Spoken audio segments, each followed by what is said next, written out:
here in a dream. Back at the bottom of the ocean. And I'm at the bottom of the sea. I'll stay down, down. I'm just stuck here in a dream.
Freedom is the right of all sentient beings. There's a lot of tough talk on Twitter, but there's not a lot of real talk. The voice of U.S. Army, WTF Moments. This is WTF Nation Radio. What is this Facebook Live? I've never heard of this shit.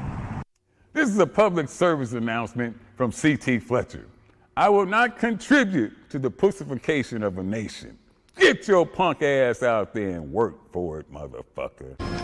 Let's roll.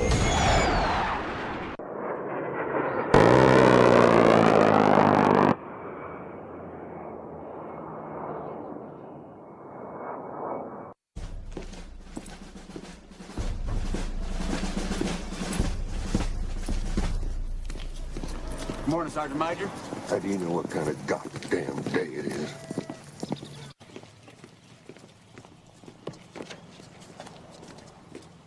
Beautiful morning, Sergeant Major. Are you a fucking weatherman now? You're listening to Sergeant's Time on WTF Nation Radio. Broadcasting live at 24 June 21. Well, I'll have some rando going, Oh, well, you mean like the 21st of June? no. We already passed that. You, man, Spanky, what is going on in the Army stuffs today or this week? There's so God, much going on this week. We have so little time to piss everybody off about it. I know we only have limited time to piss people off and get everybody ranting and raving, and they took our gerbs and ponytails and leg tucks and blah, blah, blah, blah. Ah, man. So Before we get into the rant, I will say last Saturday I went down San Marcos and met up with all the OP veterans, and we did the river float. It was a great time. Matter of fact, I'm going back tomorrow, but tomorrow I'm taking all the kids. that's what I'm talking about. Good deal. Yeah, I don't take the kids during the weekends because it's pretty packed, and it takes a lot longer to float. And they get grumpy and hungry. it takes a lot longer for them to float down the river. You little shits. Well, on the weekends it does because you sit there, you get stuck because there's so many people, and you just got to kind of chill and wait it out till the current takes you on. Well, I mean, I've done floats before, and I don't like them too long because then you just sit there and get bored real quick, and it's like, yeah, okay, that's fun, and then that's it. you're like, okay. They're like, yeah, what are you doing? Why are you going back up the river? Yeah, dude, just sorry, I can only handle it for so much. You know what I mean? But anyways, go ahead. They're already asking, do we have a guest? Yeah, we do have a guest. We have the gang from Panjwai Podcast. They'll be here to hang out at 9:00, and so an interesting podcast. We'll put it up and all that stuff. You'll get the screens and everything, and you'll see exactly who how this podcast. Us, we love empowering mill podcasters. It doesn't matter what usually your format is, as long as they're mill podcasters. They want to come out and shoot the shit and show us their wares. More than happy, just like we have units coming on a Sergeant's Time, or we have other guests that want to talk about what they do and what they do for veterans or the military, active, whatever. So doesn't matter. Yeah. Well, and speaking of us, having other podcasters on, isn't there a couple people from our staff? They're going to be on a podcast. Different podcast this weekend. Yes. Oh my God. This is crazy because for some reason people knew that I was traveling, or they got the word already, and so first off, let's just talk about Kaz.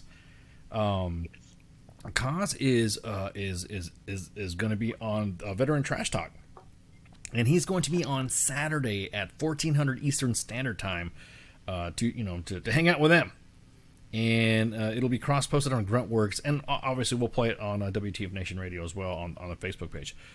And then myself, somebody heard rumors that I was, I want to say, going back to, can I say that? Going back to brag. Go ahead, I'll allow it. Yes, so I'm going to be joining the kids at the Extra Duty Podcast at Bragg. And hanging out there. I'm gonna be there for a couple weeks anyway, so I'm kind of I'm just kind of see. And then there's the cab guy. So hey, be our guest, put our magic to the test. You have to. It doesn't matter. You know, even as a dad, as a father, you have to sing all the Disney songs. I did. Nightmare Before Christmas, you know. Beauty and the Beast, you had to sing it, man. Absolutely. You had to sing it. So there's my obligatory Josiah right there with the back at Brad comment. But anyway, so I'm going to be hanging out on location with them. And you know, shooting the breeze with the Extra Duty Podcast and the team there. So I'm pretty pumped. You know, we'll be hanging out. Kaz is going to be on cams, but I will not. So it'll be a pushed recording, and then they'll upload it and all that stuff. But I'm pretty sure there'll be some pictures of us goofing off, and you know, I think what it is like the Joes. I think they're gonna, you know how Joes are. They're planning something. I better put a tracker on you. Joes, I think I was about to say, because if I can remember, Joes are some little sneaky shits, man. They will make me, if I get like taped up and then get put on a freaking arm, a security arm at a gate on fucking Area J, I'm gonna be pissed. You know what I mean? And be like, oh yeah, you're here for the podcast. And next you know, there's a sandbag over my head, and all of a sudden I hear 100 mile tape being wrapped around my ankles or my wrists, and I'm gonna be like, what's going on here? You know what I mean? You're just gonna find a red cycle detail for you to take someone's place. Yeah, exactly. They're like, yeah, see this guy right here, act like eyes. I don't know what he sounds like. Just imitate this guy on there. But I'm pretty excited because I'll be location in someone else's house, and and I'm bringing gifts. We'll be hanging out, and then we'll be shooting shit. Taking pics and all that stuff. Again, Kaz will be, like I said, will be on he will be live, and you will see his handsome face on Veteran Trash Talk. So other than that, I'm excited. It's a busy week for us. It's a busy week for us. And real quick, just to let everybody know, me and Spanky are going on vacation. I'm going on vacation. So, yes. So this is Spanky's last sergeant's time until we come back from vacation, because we're going to go on vacation. And so this is her last sergeant's time. And then Monday, the Monday edition will be my last Monday edition. And then I'll be on vacation. I'll be out, and WTF Nation Radio will be on the road. Pretty much. Yeah, we might pop in with some pictures here and there, from different places. You might see exactly that. We're just making sure the calendar's good to go. But you might see us at a center of excellence, or at an LPD, or walking around. It's going to be WTF Nation on tour type stuff. So, okay, Chris, I'm going to have to throw you out the chats because you're just saying Hawaiian pizza is an abomination. No, there isn't. No, he's absolutely allowed to say. This is the first thing Chris has ever said that doesn't piss me off. No, I'm sorry. Pineapple on pizza, pineapple, pepperoni, and jalapenos. What's up, Chris? Why you got to be? Why do you choose violence tonight? You know what I mean? Why you got to be like that? But seriously, I'm excited. Hanging out. On scene, on location. We'll be hanging out. We'll be doing stuff. Spanky on vacation.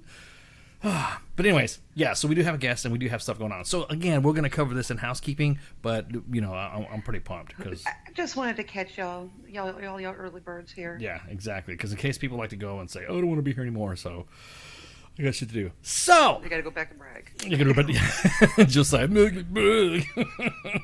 I like how Josiah does that. Brig. All right. So there was some testimony today. Everyone's like, "Why are you going to talk about this shit?" It's like, I think we need to fucking talk about it. And here's the thing. I clearly remember a few years back, there was a lot of individuals that really didn't like politicians, right? I mean, politicians suck or didn't, and couldn't stand when I don't like, fucking politicians anyways. Because the fact, I'm sure there's some good ones out there, but there are some that just, I don't know, term limits, like we talked about before. Well, there's some. I don't know what happened with the support the troops stuff. I think we kind of like, everyone's like leaving it like a free for all. It's okay to attack members of the military. It's okay to shit on members or talk shit. It's almost like that mentality where all these bro vets, whatever you want to call them, and Toyota Tacoma truck ranters, would like to sit there and say, "Oh, well, fuck, if you mess with me, we're all family. If you're in the military and we're veterans, we're all family. We're all family." And if we can fuck with each other, but if an outsider fucks with us, get her done, or whatever the fuck you want to do, and whatever motivational moto speech you have, and tattoo, t-shirt, military veteran affiliated t-shirt company you want to wear, or coffee. Lifted Ford Ranger. Lifted. No, it is the coyote colored Toyota Tacoma truck with a GoPro camera in there, with somebody who has less than 6 years of service, who has a wisdom of beyond decades of other individuals. So here's the thing. That's changed. I don't know. Now it seems like when somebody from the news or somebody from Congress shits on the military, now we're seeing other people from the military just dogpiling. And I'm thinking, what the fuck is going on, man? It's almost like it's ramped up and all. Like, again, with each other, because Spanky, I've seen you drop some fucking bombs on fucking individuals in other chats and all that. And maybe. And if you if you yell loud enough at a bar, you get a tap out shirt. But the thing is that I'm seeing to where now veterans and everybody's just like, it's okay to fucking trash the mill. And you can see the military getting fed up with people's shit. Now, there's a hot button issue that's happening right now. And that hot button issue is the critical race theory stuff, right? Now, I'm not going to get into all the fucking stuff like that because, it's a theory and shit like that and all that. But I'm going to play an engagement of our chairman of the Joint Chiefs of Staff. And he's the General Mark Milley. And he's going to explain, and this is about not even a couple minutes. So bear with us and watch this, and of course I'll be poking and all that. So check this out. This is kind of like what? Sure. First of all, on the issue of critical race theory, etc., I'll obviously have to get much smarter on whatever the theory is. But I do think it's important, actually, for those of us in uniform to be open-minded and be widely read. And the United States Military Academy is a university. And it is important that we train and we understand. And I want to understand white rage, and I'm white, and I want to understand it. So what is it that caused thousands of people to assault this building and try to overturn the Constitution of the United States of America? What caused that? I want to find that out. I want to maintain an open mind here, and I do want to analyze it. It's important that we understand that because our soldiers, sailors, airmen, Marines, and Guardians, they come from the American people. So it is important that the leaders, now and in the future, do understand it. I've read Mao Zedong. I've read Karl Marx. I've read Lenin. That doesn't make me a communist. So what is wrong with understanding, having some situational understanding about the country for which we are here to defend?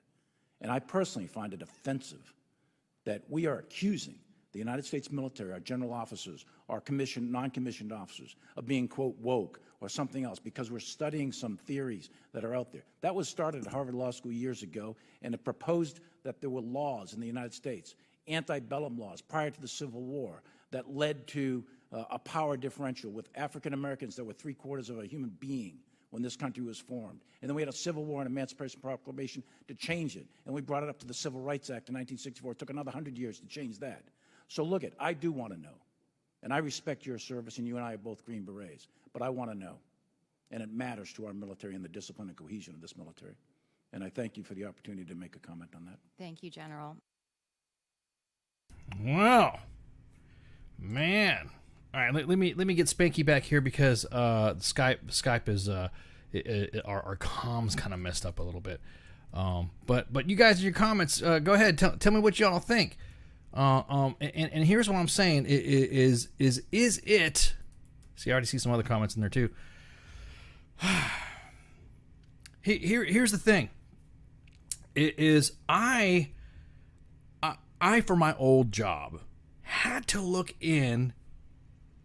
Had to analyze shit. I have to read into shit.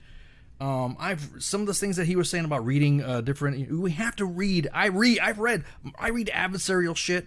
Doesn't mean I fucking believe in it. I've read stuff from. I don't know. If you look at my fucking bookshelf, I got stuff that run the gamut of what the enemy says, what anybody else says. I'm it's just one of those things to where you can't do your job unless you study history. You can't do in studying anything and everything that has to do with what was said in that testimony. I don't see what everyone was making a big deal about being woke. Again, I keep going back to asking that fucking question when I asked you guys and gals on Monday. What is woke? Is it because you got butthurt that fucking ponytails are allowed? Or is it because you're the first sergeant or because you're the first sergeant that has your soldiers in our inbox that's making up their own fucking rules when it comes to earrings or ponytails or how they're braided? Is it because the fucking change that you don't like is considered woke? Hey, look, when you study intelligence, when you do intelligence analysis, for my old gig, I used to do what was called target audience analysis, and it was I had to study the target. It meant I had to study adversaries. That means I had to study allies. I had to study you name it. I had to study everything, which means I had to read some of the shit that they wrote. I had to study what they thought was, all the specific tenets of their religion or how they operated in their government. I didn't fucking go and say, okay, I guess I'm going to go ahead and just fucking listen to what they're doing and Matt Damon. No. That didn't happen at all. So when you have people going, oh, this is some woke shit, because you know why? It's because ICE studied the Koran, and now all of a sudden ICE is a fucking born again Muslim. I've read study. We had to read our enemies' fucking books. We had to read other theories. We had to read other texts, other academia shit. Name one fucking NCOPDS right now that is teaching this shit that you're saying is woke. I've not seen it. Have we got any reports, Spanky, about anybody saying we've not, I missed a minute here because, No. gremlins. I gotcha. And I'm just, like I said, I'm trying to catch up with all the comments. I mean, I agree with him. I have read so much like, messed up stuff. Does it mean I believe in any of it? Absolutely. Right. Even all the vampire books I read, like, I don't think I was about to say, you read the vampire shit? So you think you're like, you're waiting for some fucking Michael Pattinson like, to come I'm going down down? to New Orleans to try to get bit. But my point is that no one can give me an example. Now, look, if it's something that's in West Point and also the shit, I got it. You have to understand that if you look at the curriculum of West Point, I asked officers that have graduated from West Point, what the, because old crusty sergeants like we are, what the fuck do they teach there? And it's like, oh, they teach this, they teach that, they teach humanities, they teach engineering, they teach math, they teach. I'm like, oh fuck, okay, all right, so it's just like school. You're like, yeah, man, this was like back in the day. What the fuck did you expect? How many of you college graduates right now that are crying about being fucking this shit being woke, did you fucking remember anything that was taught to you? Not me. Did you? Did you remember anything from fucking school? I'm fucking brief. Then you're like, oh yeah, I taught you that. Look at your notes. Oh, Jim, they didn't teach Land Ave. I don't get it. It was to the point where everyone's spent going back and forth and slamming fucking General Milley, and I'm thinking, what's the beef? What's the issue? What's the? I'm still trying to see what everyone's pissed off of him about. I mean, I really get it. I mean, there are some generals out there that are, and I'll be honest with you, he's probably tired of some people's shit too. You know what I mean? It's just like literally everything. Exactly that, Chelsea. How in the hell can you capitalize on your own fucking development without research? You know what's funny? It's that when the same individual said somebody is woke, and like for instance, the famous one is the kids that wear the Che shirt. They wear the Che, everybody knows that Che, he's he's racist and he's and he's homophobic. Well, the individuals that are calling people woke are the ones that did research about Che to tell everybody else that he was homophobic and racist. So that means, do they believe that are they, you know what I'm saying? Are they going to believe in Che's beliefs about racism and homophobia? No, they were merely citing that information. I don't even know what the fuck it is to begin with, but I have researched. I have had not anybody, I mean, don't get me wrong, I've not taken offense to any of this fucking shit that anybody's saying about. I mean, have you, Spanky? I mean, have you not? I don't know, I'm sorry, I didn't mean to be so, just, everyone's cracking on lieutenants right now still, graduating from West Point.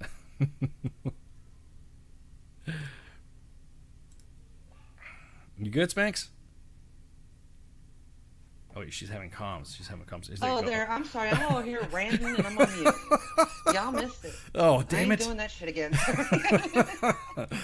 I mean, what I will say, though, is like they act like this, that like all the curriculum and every textbook is getting changed. And, of course, our history in every single country is written by the victors. There is absolutely nothing wrong with going back through source documents and like learning the truth for yourself. That doesn't get taught in school. That doesn't get taught until maybe your junior, senior year, where they start to teach you how to use primary sources. But that's more like, that's college level stuff, and there's nothing wrong with it. It's like teaching critical thinking. Go figure shit out for yourself, and not just what we force feed you or the media force feeds you, or, you know, whichever entertainment channel you watch, CNN or Fox, because neither one of them are news to me. So, like I said, just figure shit out yourself and stop being mad, because, I mean, if they just called it something other than critical race theory, it probably wouldn't even be a big fucking. It probably wouldn't. It probably wouldn't at all. But just by the way people fucking freaked out about it, like, holy shit, you're fucking saying this. And I'm literally like, okay, this is some serious shit. Let me see what's. You know, this is gonna be oh shit, this is a detriment to fucking readiness. Well, fuck, you know, we're U.S. Army WTF moments. We got to find out some of this shit. If this, and I'm reading, and I'm like, I'm like, I can't believe that people are getting pissed off about it. I mean, really, I am. It's just like, I have something else to get mad about. Hang on, let me get this other video up here. I know that he had. First of all, on the issue of critical race theory, etc., I'll obviously have to get much smarter on whatever the theory is. Let me see this right here. But I do think it's important, actually, for those of us in uniform to be open-minded and be widely read. And the United States Military Academy is a university. Did I already play this right here? And it is important. I think I played it. Train and we understand. And I want to understand white rage, and I'm white, and I want to understand it. So what is it that caused thousands of people we did play assault this already. This building. Yeah, we played this and one try already. to overturn the Constitution. So I thought there was another. Someone sent me another clip, another angle of it. But again, I'm pretty pissed off at everybody dogpiling on each other. I'm probably gonna lose some fucking followers. I'm probably gonna get some fucking hate tweets and whatever. I don't give a fuck. My point is that if you're looking at it, I mean, me and you, Spanky, didn't we just like, we spent like yesterday, like half the day fucking going over this stuff. Like what pissed people off? We were like, what was he saying? What was the, like everybody's mad. I got better things to be mad about. Exactly. Like, really. But again, I'm fucking done with all this. Hey, we support the fucking. I'm talking about members of Congress and attacking them. Right. You could just tell. I mean, we've had the last. Let's see, we had D. Treasy, and we've had Obama, and we've had the military has been kind of like, I don't know. It seems they're not really. They're not really fucking. I don't know. The military's been kind of quiet. I think it's been so apolitical so fucking long that we're tired. The military's tired of it. You're just like, fuck, dude. We had enough. Had enough. You know, we have other pundits. I know people gave me shit. Some people gave me shit. Some people didn't give me shit when I posted a video about fucking women in the military and ponytails, and when Tucker Carlson lost all of his shit and went nuts, and And again, I think that's just it. That's probably it. It's like everybody threw their goddamn fit about the ponytails. Like, we're going to get fucking scalped in the motor pool. So now they have to go on. And, well, what are we mad about this week? Well, he was talking about the, and it's just a story about fucking maternity uniforms because it made it sound like we're sending squadrons and fleets of ships of pregnant women to go bomb the enemy. And all that, and I'm thinking, right? God, dude, they were just making. You don't want that. They don't want that heat. They don't want pregnant women. Y'all want to end the war real quick? Throw all the pregnant chicks in one film. We will wipe out fucking whatever country you want us to wipe out. But again, I'm maybe it's because. I don't know. It's like not let it fucking wrap around the axle about that shit. Some of it's not a big deal. I mean, some of it a little bit alarmist. Do I think the Army has gone soft or whatever? I don't fucking think so. I don't know. Gordon says the last trimester squadron. But oh my God. Tucker Carlson, just like Rachel Maddow, make their money firing up rage in America. And it's sad, but true. You're right. I mean, I'm really kind of looking at it on a reasonable side of the house, and I'm thinking, okay, so he picked up a piece of literature, and it said, look at this shit. We got women. I'm quoting him, of course, paraphrasing with pure hyperbole, of course. Look at him. Look, he's talking all this crap. Look at this crap. Look at this. They're wearing pregnant. They're pregnant women. Look at that Because they can fit in a uniform. They have to maintain their minimum. So we just not going to have women pilots not maintain their minimum. It would be like, fuck, dude. Are you that dense on that shit, dude? Apparently so. And James in the chat, like, he's like spot on. They make their money by firing up. I mean, that's what gets their listeners. And that's what gets their that gets them. It's like Jim Handy says Jon Stewart kind of switched sides. If anyone saw about that quoted, he didn't switch sides. I think Jon Stewart kind of like stepped away and kind of looked at things and like, wait a minute, there's something going on here.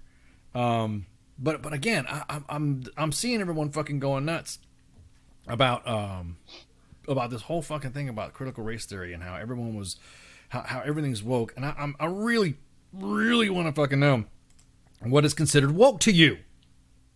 I already challenged callers on Monday, and they didn't give me a response. So whatever. What are you afraid of? There's nothing. I mean, fucking right now. Is it? I mean, fuck, dude. Are we seeing people getting thrown out fucking from the military right now just for shit?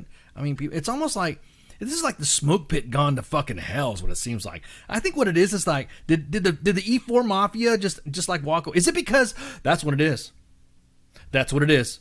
That's got to be it. There's no specialists anymore because they're making them all fucking corporals. That's what it is. I mean, that's what they did. They killed that thing of ours. They killed. That was first it was fucking Harambe, and now it was fucking killing off the E4 mafia. That's what happened. They destroyed. They caused a rift in the force. So, all right, I get where people hate the term woke, and like it was said, that's like the new generation trying to flex.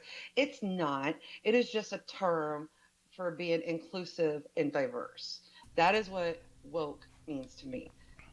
That's it. Right. It is literally like, what the doggone kids are saying, but that's just the term they use. Them enlisteds. Being inclusive and diverse. I mean, like I said, we've always, as the Army have been changing over, since 247 years ago. Yeah. Like, it keeps changing. It used to be like you had to own land to be an officer. Yeah. Well, yeah. Doc Dredd says the woke specialist is the corporal now. That's what caused the disturbance in the force. Again, I'm telling you. Look, of course there were some other issues and stuff like that, and rooting out extremism and all that. I mean, I'll be honest with you. The Army. Look, the Army's not going to go after you on some of this shit. They could barely figure out the fucking ACFT. So it's not like fucking people are going to be hunted down and all that stuff. We've yet to see it. I've yet to see anybody fucking, we've seen nothing in the inbox right now of someone's evaluation getting shit on because they didn't agree with something. Even the SecDef during the same hearing said He even said, this is not about politics. I want our troops to participate in our political system. I'll also say that we will continue to be diverse. What part of EO did you fucking all miss? Right? It's almost like EO's been a new concept to everybody. I'm like, wait, you guys are like talking. You realize he's fucking like talking about EO, right? I mean, immediately all the EOLs. I know because I know you were schooling me on a bunch of EOL stuff, and I just thought it was fucking funny when you were like, look, it's just EO, and that's exactly what it is. That's exactly what it is. And he even said again, I'm quoting him again. We're focused on behavior. That's what he's focused. We're okay, and he even said this. Ultimately, most of us chose not to say too much in the meeting past the guy at the meeting attending the MAGA rally or liking many of stuff. He said if you are a Trump supporter, he doesn't consider you a fucking extremist. Right. Just supporting Trump does not make you an extremist. Right. And that's the problem too, because we have other individuals that jump on that shit within our military. So here's the thing. That's a good point, Spanky. If you're in the army, if you're in the military, and the SecDef has even said if you supported Donald Trump, you're not an extremist, every other fucking leader below that, which is kind of funny, you notice how as soon as when it comes to the ACFT or fucking doing COVID mitigation, everyone kind of like fucked it up. But then as soon as it came to where, okay, you can take off masks, the military just immediately just snapped to like, oh, that's the one you fucking, that's the one you want to go. See, that's the route you want to go. He said it. And I mean, there's a reason why there's the terms extreme left and extreme right. To me, those people are extremists. They have extreme, hardcore views that cannot be challenged, that cannot be changed. You can tell them the sky is blue, but they will insist that it's purple. And just, and of course, when we're talking about extremists, like in this context, you just have to hate the other person just because they're, on the opposite side of the aisle of you. I ain't on anybody's side of the aisle. I'm right there sitting in the middle with my fucking popcorn. And I have to laugh at this comment. Like, hey, version 27 of the ACFT. Okay, perfect. So we're going to have push-ups, 2 more run and sit-ups. And then the legs. Exactly. Because like years ago it's been, when they first started talking about this, I'm like, this is not going to happen. No, it's I don't think it is still. I do not. Like, they may be doing it, but none of it's for record. And it's already, even Congress is involved with the fucking ACFT. I still don't think it's going to happen. Just don't. I put squares on it like 2 years ago. You did. First we had squares on it fucking up the rollout, but then you said that there was going to be something. So you did call it. I still don't think it's ever going to happen. Like, and if it does, it's going to be a lot different with less equipment than they have now. Like, shit's going to change. I think it's going to change again. I think we're going to be on ACFT 0.5 and shit, and you're going to have. I mean, they got it down to where all you have to do is one fucking leg tuck, and people are like, nah, nah, no leg tuck, not even a fucking leg tuck. I mean, come on. Again, like I was telling you, it was a change of culture that the Army wasn't ready for. The Army. See, that's another thing too. The Army expected the leaders to go by the new FM, right? And everyone's like, oh, the new FM is like going out almost fucking 10 years and blah, blah, blah. You should have been already doing this. Well, then there you go. You forgot to check on training. You should have fucking checked all your leaders to make sure that they were doing PT events that was going to lead to a test that was going to have said PT events in it. And guess what? It didn't happen. I mean, when I was a young sergeant, like, I'm trying to think, this was before my break-in service. So probably about 2000, 2001, I went to a course called the Commander's Total Fitness Course.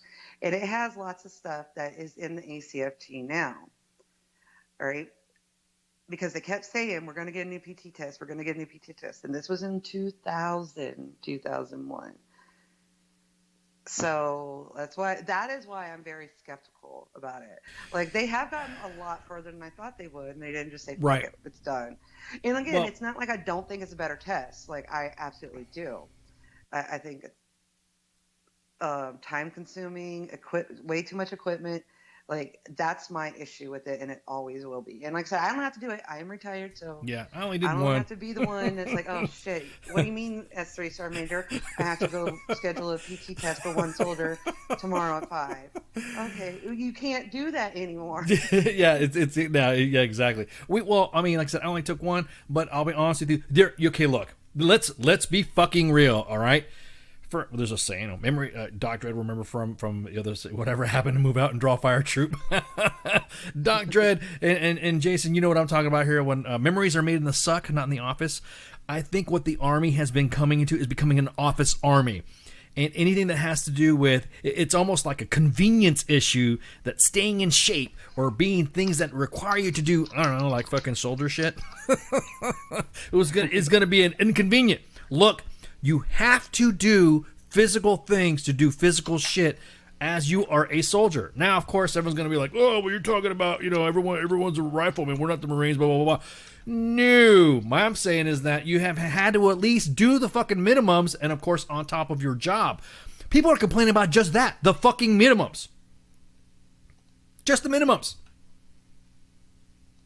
Okay, well, then do.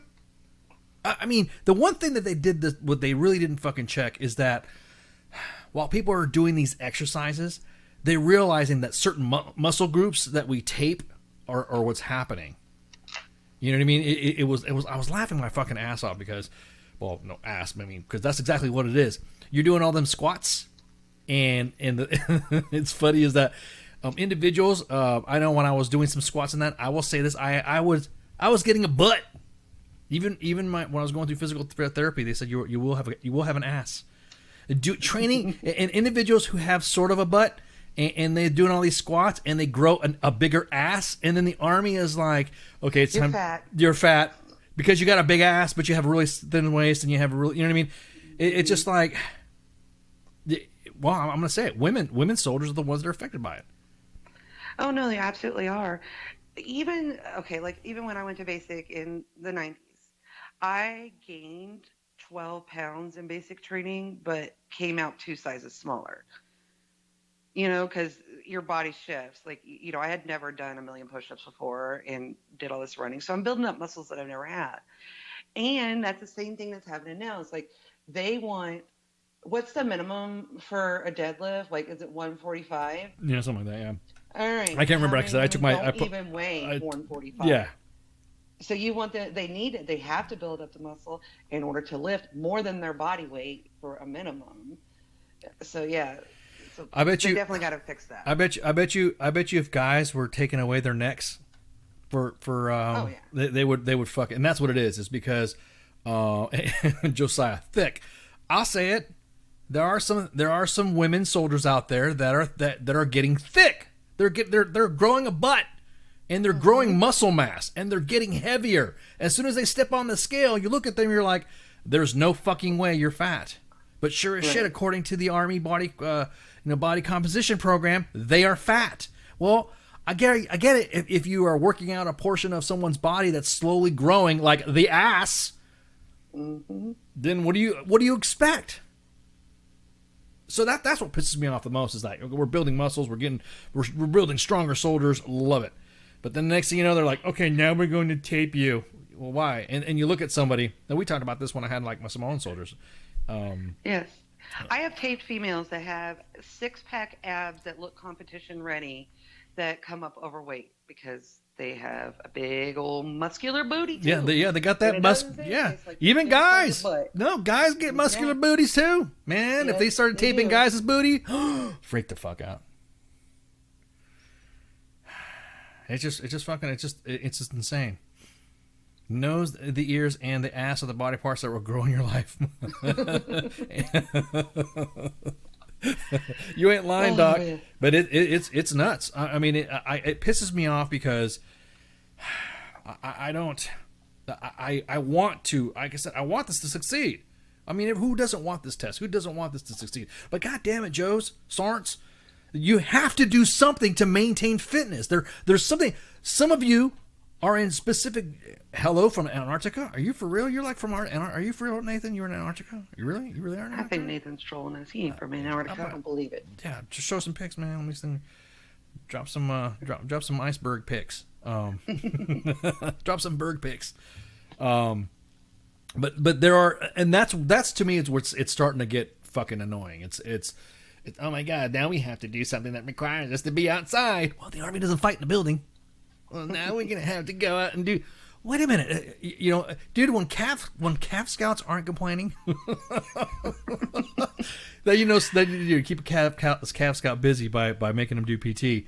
When you ain't hearing shit from them, but again, we've moved. It just seems like we moved to a garrison office environment where physical fitness, we're setting up a fucking top. That's why everyone says, we got pictures in the inbox that we post of antennas being all set up wrong or tents being blown away.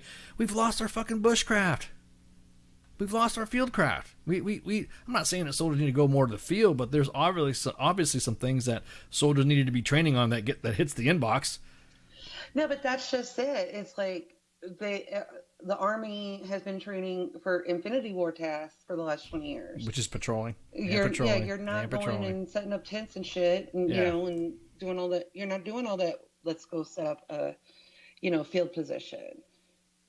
They're just not, you didn't have to do that. They need to learn how to patrol. They, bust down doors. That's what everybody's been training on.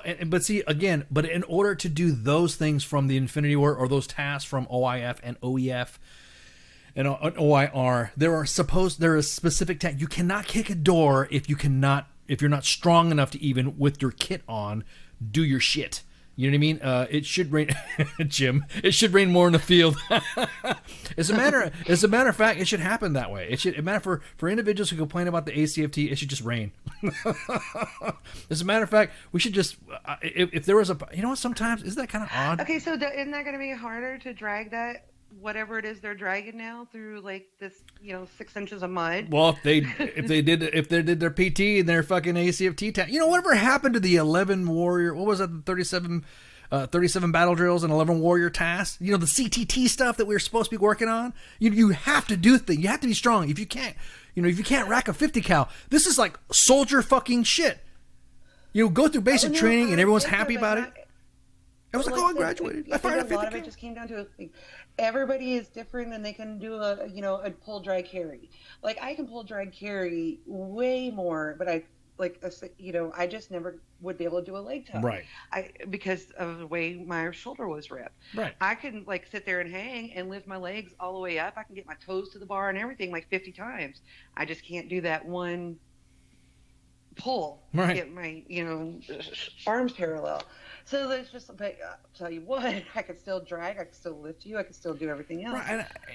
But so it's just like, and some of my friends, the ACFT is better. Yeah. It's just that's not my issue with it. It's right. all the equipment that you need to do it. Right. Exactly. And the time turnaround to do that.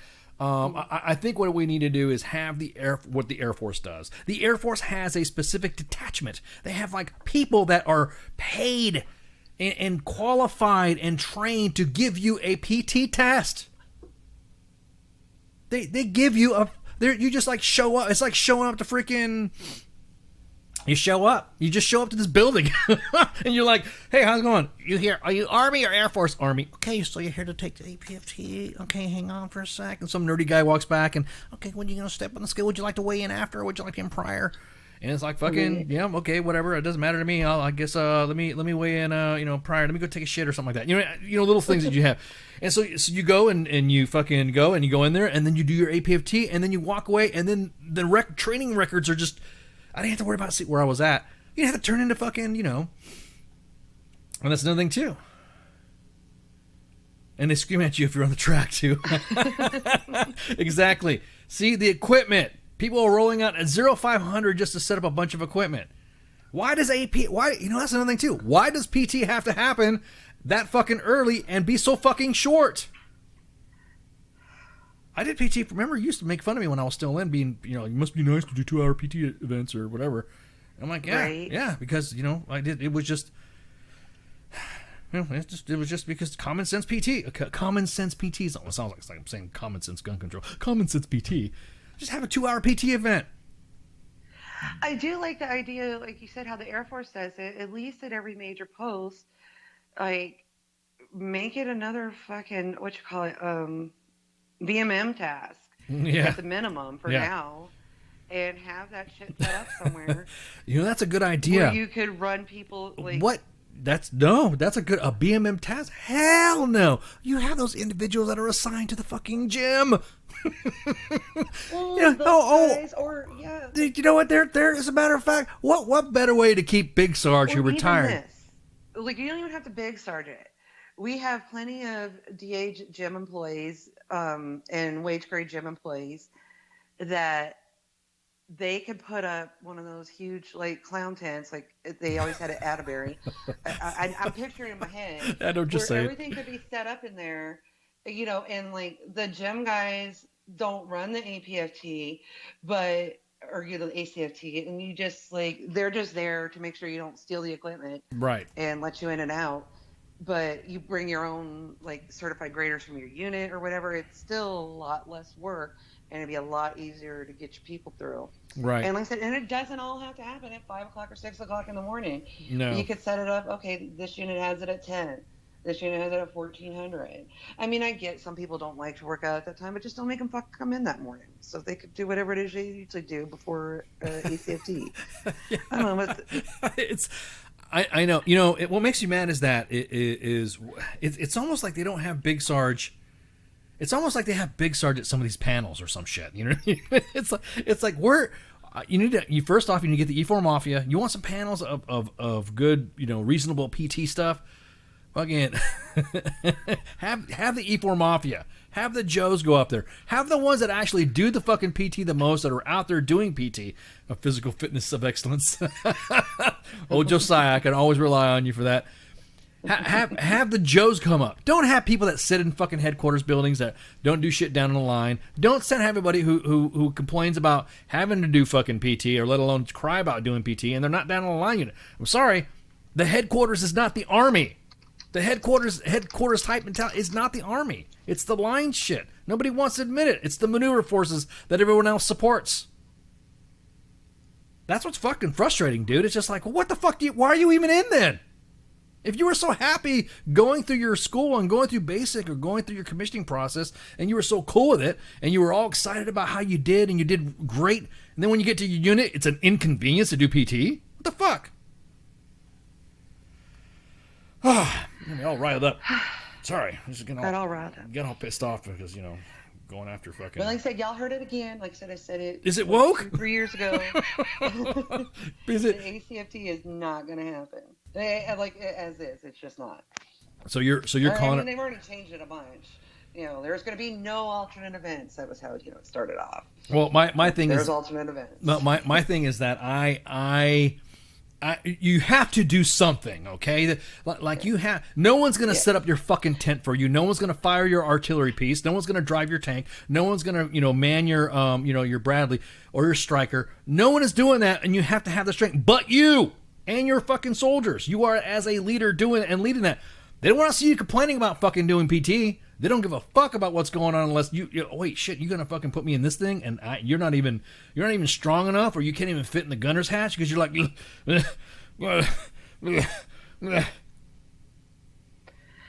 I mean, I've seen some pretty big dudes that like have an issue squeezing in there, but that's a whole fucking lot of muscle. I'm not talking about fat dudes. Yeah. I'm talking like some 300 pounds of linebacker.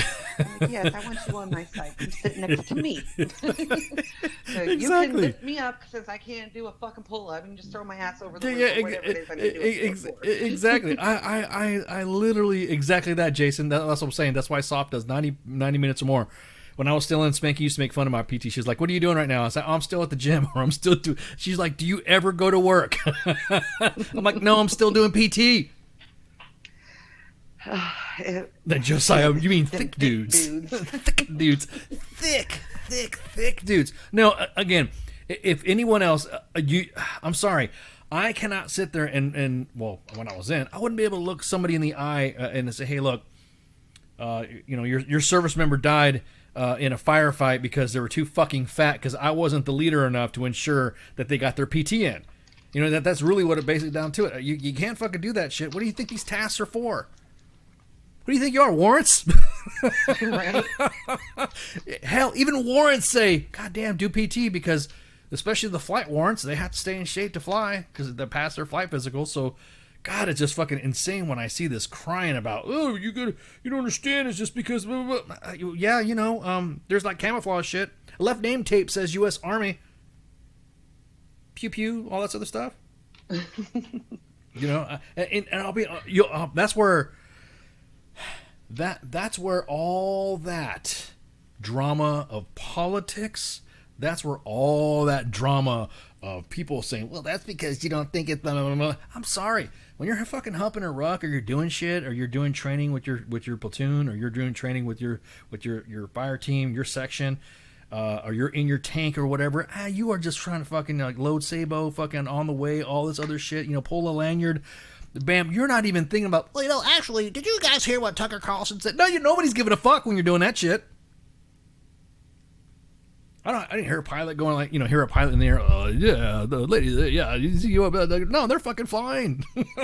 They're not talking about fucking leg tucks and shit. That's what I'm saying. You know, fucking idle hands will fucking will get you in trouble. Well, fucking hey, dude, you got them kids doing PT. Anyways, I'm gonna take a break. I've been ranting. Sorry, Spanky. Yes, that's okay. Definitely need my vacation. God. Anyway, so we'll be right back. We'll be back with our guest. What's that? We'll be back after the break with our guest. The podcast that I cannot pronounce. Yeah, I don't even want to try to pronounce that thing right there. So it's we tried. Yeah, we tried. I'm back. Anyways, we're right back. Pronounce read or read. WTF Nation Radio. WTF Nation Radio. Take it from me, Ice. You can't just float around space not caring about stuff forever. The voice of U.S. Army. WTF Moments. This is WTF Nation Radio. Shit in the bag, Pogue.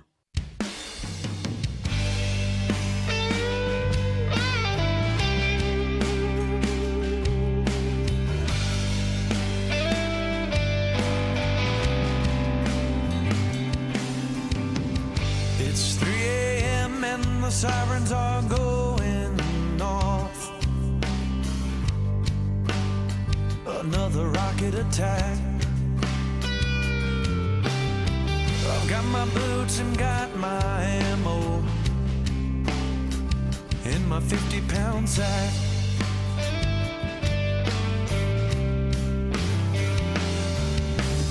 A 100 boys headed to war in this world unknown.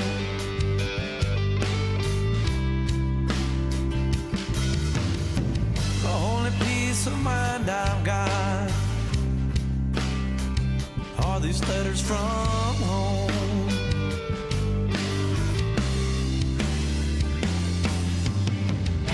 Another day has come and gone. Another night I'm all alone. I didn't think I'd be this far out here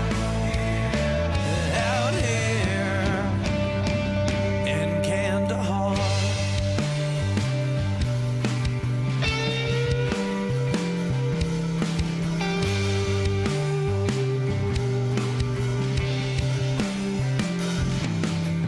Well, most of us, we made it home,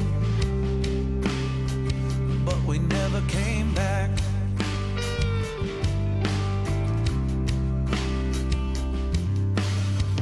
When we close our eyes at night, we hear a rocket attack.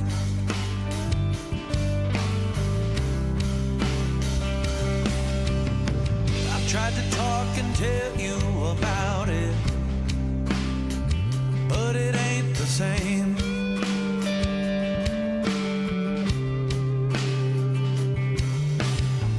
All these thoughts that run through my head, well, they can't be tamed.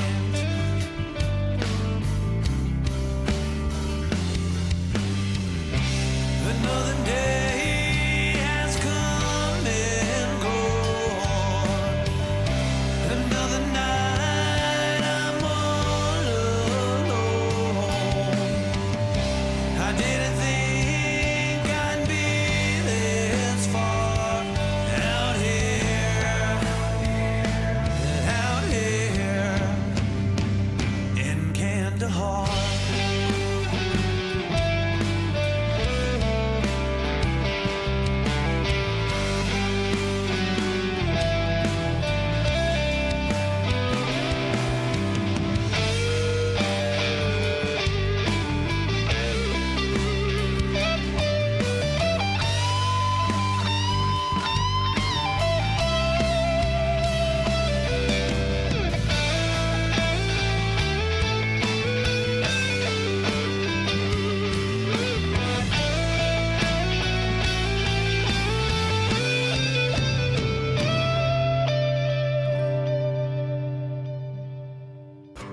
Another day has come and gone. Another night I'm all alone. I didn't think I'd be this far out here. We ain't far from Kandahar.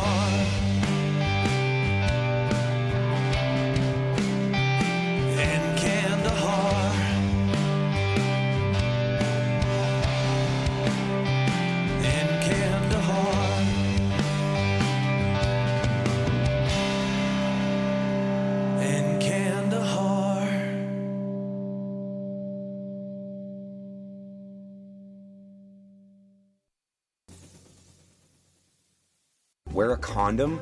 We're in Fayetteville. No one gets STDs here. The voice of U.S. Army, WTF Moments. This is WTF Nation Radio.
I am here determined to stop this future atrocity. This station is now the ultimate power in the universe. I suggest we use it. The voice of U.S. Army, WTF Moments. This is WTF Nation Radio. I find your lack of faith disturbing.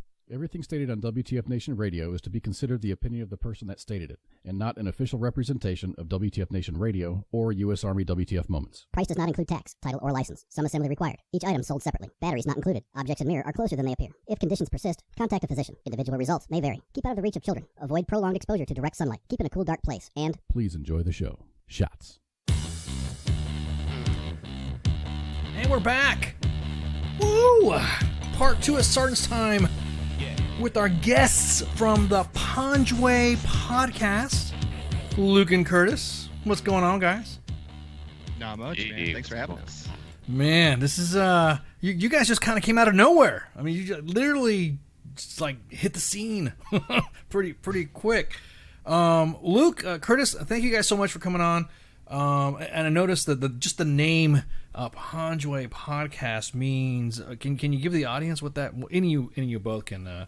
What does that mean? What is Panjwai? So Panjwai is a district in Afghanistan. So for those that have served in Afghanistan, they kind of know what that is. But for those that haven't, it's kind of like a county, and it's a district in the Kandahar province where Luke and I served, and many others have served as well. Okay. Well, then go ahead, Curtis. Tell us about yourself. Sure. My name is Curtis Grace. I am a former CW2 Apache helicopter pilot, and in a life before that, I was an 11 Bravo infantryman. And we created this podcast to talk about, initially just to talk about our deployment in 2012 to Combat Outpost Sparwangar in the Panjwai district of Afghanistan. As we kind of started going on it, we realized that there were a lot of people that had stories to talk about from that area, so we expanded it to include a whole bunch of other different people. So like Canadian soft guys, pilots, EOD techs, working dog teams. But me personally, I'm just a guy, and we're trying to do this to get people's stories out.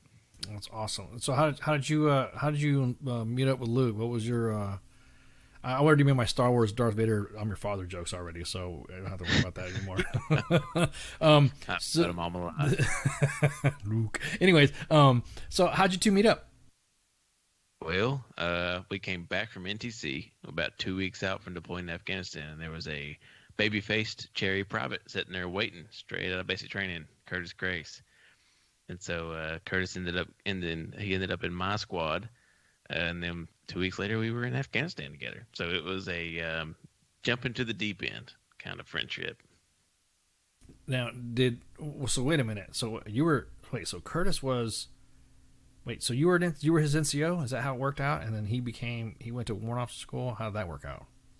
Well, what happened? I'm missing something here, because you were like, I was an infantryman, and then I'm an Apache pilot, and then Luke, you're like, yeah, saw babyface Curtis Gray. I'm like, whoa, hang on. So I was in 11 Bravo. I joined the Army in 2008, and then I deployed to Iraq the first time around. Did about 12 months.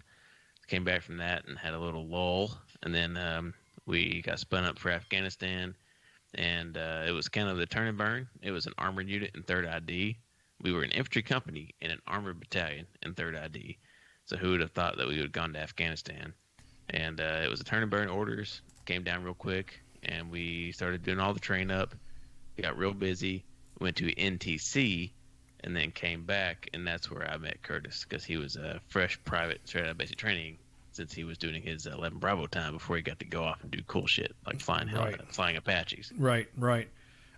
So did you guys end up supporting each other together? Like, did you guys deploy together in Afghanistan? Like, for instance, you were like waving your fist at him like an old man. No, we never got the opportunity to go full circle together. I did go back to Afghanistan in 2017 flying Apaches. But by that time, as most people know, the war had changed pretty significantly. We were mostly fighting ISIS. And Luke was long gone from the U.S. Army by then. Yes. Yeah. So in 2012, though, we both deployed together, and we were in the same fire team, basically, the entire deployment. So what was that? Who was the inspiration of you two? Who was the one that decided? I'm gonna do this podcast shit. What was your Curtis? Yeah.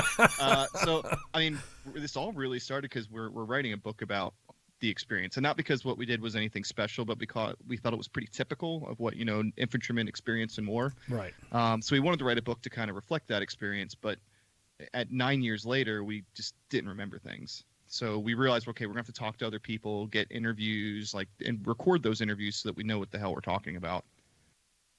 I don't remember exactly. I think it was me that said, well, we should just make it a podcast. Yeah. For sure. Because he was, we bounced around the idea of the book for a while, and it was one of those things where it was a Friday night, and Curtis was like, hey, man, we should record these interviews so that we have the information there so it can better fill out the perspectives, because our perspectives were limited on the story. It's like, yeah, that sounds good, man, And then it was, we should do a podcast. And of course, I had a couple beers by that point, and I was like, yeah, sure, that sounds like fun. Next thing you know, Monday morning, there's fucking microphones coming in the mail. We're getting a website set up, and it was off the ground. So it's a continual project. No, I hear you. Now a lot of the stuff, and I want to pull I'm gonna scroll through your Twitter timeline right here. You guys got a lot of, some good stuff. You guys talking about a truly disturbing moment when you posted on June 13th about an unnamed NCO stands up in the DFAC to talk about Sergeant Bales. Were you in the same organization as Sergeant Bales? No, we were not. But the two soldiers that we interviewed for that 3-part series were soldiers that were directly underneath of him when that happened. What were they saying about it? This is. I'm gonna tell you guys. I'm gonna tell you fans right now. Go ahead and go to the Panjwai. I don't want to fuck up this name, dude, but Panjwai. I feel so bad every time. I'm like, God damn, WTF Nation Radio don't know how to pronounce no names. Panjwai Podcast. If you look at it and you see there's even us right there. We're talking about us, but they also at thepanjwaipodcast.com. Now, what was can you give us just a little preview of that, so that way I can get the fans to go over to you? What was he saying about it? Yeah, so those guys were there. They were under him. Obviously, their viewpoints are narrow, just like everybody's viewpoints are narrow. So, but basically, what they were relaying to us was what they saw. It's some erratic behavior from one of the NCOs that was part of the squad. And, that the video you're talking about, this particular NCO stood up in the DFAC. This is right after the SFODA captain told them what Bales had gone out and done. And this unnamed NCO just stands up and says, he did it for you guys. Whoa. Yeah. Oh. So, that particular moment kind of took the wind out of him. If you watch the episode, you can get a little bit more insight on that. But it really caused them to have some concerns about their leadership. That whole incident, when we were all in, well, that happened too. I was still in when it happened, and I could not believe I don't know, it just seemed like it was the so laissez whatever excuse on why he did it. What was was your guest able to say, hey, look, this is what our chain of command said? Aside from that, chucklehead that stood up in the DFAC, was there anything that he got from his chain of command about it? I think it's one of those things where folks who are kind of crazy before they join the military, and I feel like the military sets them up to, I don't know what's the right way of putting this. Yeah, you can say it, man. Yeah, the military affords them the opportunity to expand upon what is already there in terms of mental instability and that kind of thing. And it kind of sounds like one of those situations where this is a person who was just primed. The keg was primed, essentially. Yeah, no, I had discussions with some of my friends and other friends of mine. One of them's in behavioral health, and it just, I asked the same thing. I said, isn't it almost like inviting for somebody that's gone so quiet in the long, throughout his entire career or throughout the career, and they finally get that moment to act out on it. And he's like, man, we're trying to, we're trying to stop that. And this guy, I think everyone who's been in the Army, especially that, the War on Terror in its early years when they were doing those 12, 15-month deployments, they've met this guy. Not him exactly, but every organization has a Staff Sergeant Bales. The guy's been on 4 or 5 deployments. He's been married and divorced 3 times. He's seen some wild, crazy, disturbing shit, and he just that's all he has is the Army, so he keeps plugging away at it. And it's not making excuses for this guy. He's a complete, horrible person. Yeah. But, every unit has seen him. We've seen him in our units. I've seen multiple versions of Staff Sergeant Bales in the Army. Mm-hmm. So what? That's like, I don't want to get grim. Just started talking about that, but what other than, because that kind of just took the wind out of me too. Just hearing that what you just said. Fuck, man. Wait, and here I'm not even the I'm the guy interviewing you. Damn, you got me all jacked on that shit. I just can't believe you fucking said that. It's just not for real. It's almost like the excuses that are being thrown out. It's accepted, and how you know what I mean. It's just like, well, maybe they shouldn't have just done this. Maybe you should have just done that. I hate these armchair guys. That maybe you weren't there when that happened. I'm like, dude, he walked out of the fucking fob, went out on his own, and annihilated a family. Mm-hmm. Several families. Several, yeah. In 2 different villages. Yeah. And I don't think this isn't really commonly known, but it's been reported. He went out twice. He went out to a village that was near the base, came back, rearmed, refitted, told people what he did, and went back out and did it again. Jesus, dude. So like I there was always like the reporting when he was like, oh, I did it because there was an IED strike a couple days before and I was upset and I wasn't of sound mind. It was 4 days before he went out and did it. And like he went out twice. And the guy that got hurt, he didn't even know him. So he used this excuse that, oh my gosh, this soldier got hurt and I couldn't stand it. Yeah. But it was 4 days later and he went out twice. It's like, that's not snapping. That's premeditated. Like, yeah. The dude went for a walk to go kill people. Yeah. He was determined. Oh, man.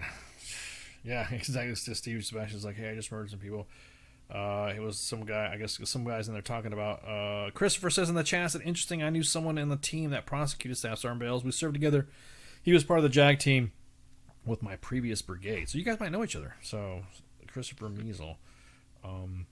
So you guys got this thing kicked off, and you're getting guests. I'm noticing you're getting a pretty decent. You get some guests.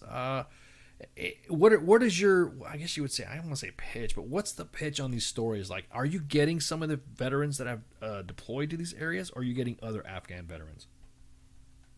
It's pretty much. I mean, it is all people that have served in Panjwai in this particular district. And it started out with people just in our unit, so it was really easy to find guys that would be good guests for the show. And as we expanded and our audience expanded, we started to, get people reaching out like, hey, I was here during this time, or I have this story that I want to tell. And so we're starting to pull from those people that have these really interesting stories to tell to try to complete, the picture. I mean, we'll never tell every story, but if we can tell a representation, then that's kind of our goal. No, I hear you. So what's the who's the I don't want to say who's the boss, or how do you guys go about getting your guests? I mean, wait, hang on, someone just asked me right here in the DMs, what do you feel about these interpreters, dude? Hey, okay, forget that other question I said. What there's some hot button issues right now with interpreters. I'm gonna have to forget that question, but I'm gonna ask this one about the interpreters first. What's your guys' take on the interpreters? So I think we have been mismanaging that program for years. I think this lame excuse that we have to vet them before we can bring them over is bullshit. There's 18,000 interpreters have served with U.S. forces in Afghanistan since we started. It's a drop in the bucket. Bring them all over, give them all visas. It's our obligation. If they served a full year on the ground with Americans, they should be over here. That's my take. And I was encouraged to see today that there is at least a plan to try to get as many of them out as possible before we pull out. What's your take on it, Luke?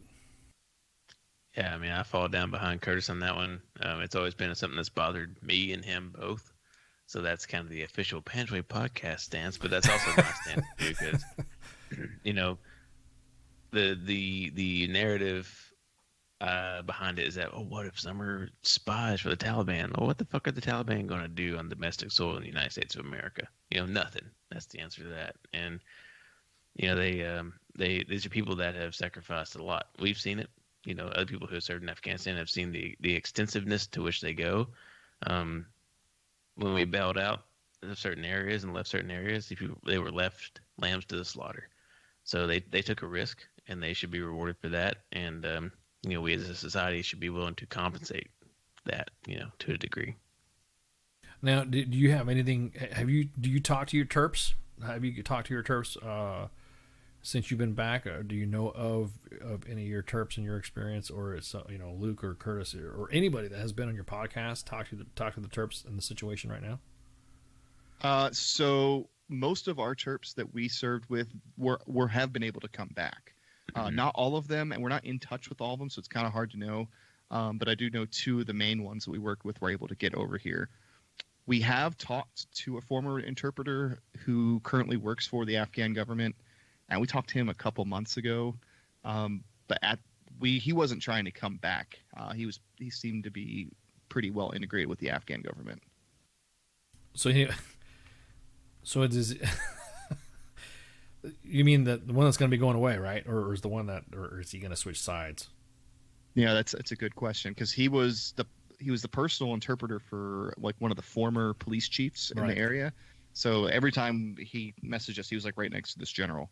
So I assume that he's probably going to ride that general's tails all the way back to Kabul when Kandahar falls. That would be my guess. Right. Do you have any sit reps right now? What the conditions are like with everybody? Have you heard what's still standing, or how many bases have fallen, or what? What are you guys hearing from them? And not from the news. In Panjwai we do. Yeah, because what makes me mad is that the news is making a rush, but you guys seem to have like the on the ground, eyes on, ears open, streets from them. What are they saying? So as of basically November of last year, the entire district fell to the Taliban. But there's this interesting thing with the Doha Agreement, is that the Taliban have agreed not to take major population centers and not to take district centers. So since November, the district of Panjwai has been under the control of the Panjwai, but of the Taliban, but they haven't taken the district center. So technically, if you look at all the reporting, they put Panjwai as contested, when in reality, literally every ANSAF base in the Horn of Panjwai has been taken over. Now, who were you guys under at the time when you were deployed? Who was your hire? So we as a company, we as a company were separated from our mother battalion, which was 164 Armor 3rd ID 2nd Brigade, and we were attached to 123 Infantry, which was, I can't remember what brigade, but it was 2nd ID. So we got farmed out to Panjwai, got attached to this battalion to help bolster up their numbers a little bit, and that's more or less who we answered to. So that was our chain of command, more or less. How about when you were flying birds there, Curtis? So when I went out with the 16th Combat Aviation Brigade out of Fort Lewis. Oh, we know about them. Yeah, it's a great unit, man. Yeah, and because of just the scarcity of resources in the country at the time, I flew for every command in Afghanistan. So RCE, except for RC North, that's the only place I didn't go. Right. So pretty much the entire South, East, and West, we just got hoard out to whoever needed extra helicopters. No, I mean at that point you're kind of like flying. I don't want to say ash and trash missions, but you're flying just like ash and trash security missions, right? I mean, you're flying on Apache. It's not like you can fly anybody in. It's not like you can haul troops around. You know what I mean? Right. Well, we were like I said, we're mostly a big priority was the ISIS fight out in Nangarhar, and that was probably one of the most exciting battle spaces of the entire Afghan war, just because it was you had a flot, you had a flet, and pretty much everything south of the flet it was like open fire. As long as a JTAC called you in, you could shoot it. And we were under the ISIS ROE, but if you fell under the Taliban ROE and the other parts of the country, it was very different. Can you tell us the difference between the ISIS ROE and the freaking Taliban ROE? So essentially with Taliban ROE, in most cases, if there were no Americans on the ground, so you were having to ask a certain level of command, so somebody with multiple stars on their chest, essentially, to take a shot at the Taliban, unless there were Americans on the ground. With the ISIS fight, there were almost always Americans on the ground, and there were looser rules in certain regional areas about what types of munitions you could use.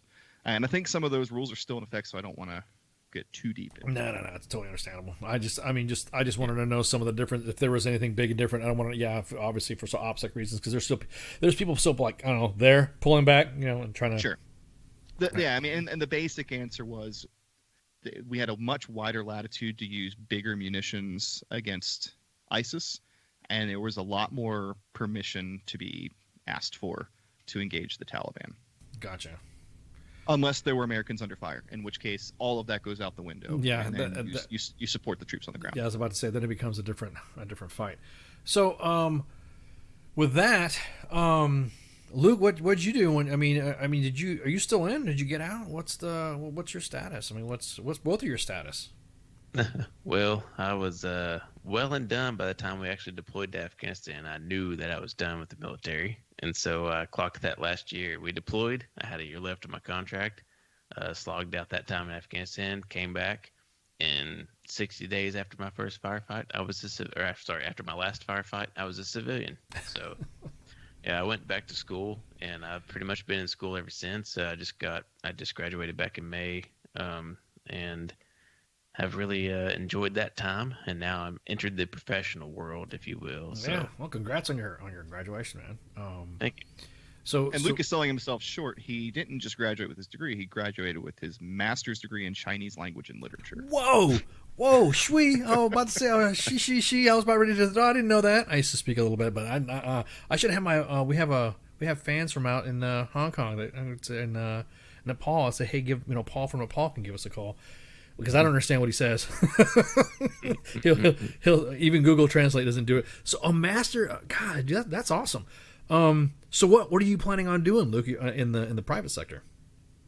Well, me and Curtis are locking in on the book for the Panjwai story, and it doesn't have an official title yet. Right. So we're kind of pulling at some threads there and see when that happens. And my ultimate goal is to kind of steer back into the academic world and probably teach writing somewhere. Whatever form that takes, we'll see. That's what I'm talking about. Because people don't write enough. There's not enough writing out there because it's always tweets and snaps and it's not presented. I like literature. I like reading a book. I like reading, holding something in my hand and reading it. Seeing it on Twitter or seeing people rage tweeting or posting on Facebook with their 15 paragraph rants and stuff like that. I just like, dude, just show me, just give me the cliff notes and drop a meme or some shit, because I don't know, it's different when you see it on screen. Does that make sense? It's kind of like, I like reading it. Don't get me wrong, I do read some blogs, or I do read some articles, opinion articles from some of the defense industry stuff, and I'm just like, man, this would be cool, like if it was in a magazine or if it was in a book. So what about you, Curtis? So I got out in 2019, and I immediately I went to work in the corporate sector. I worked for Amazon on their drone delivery program, which was an interesting move,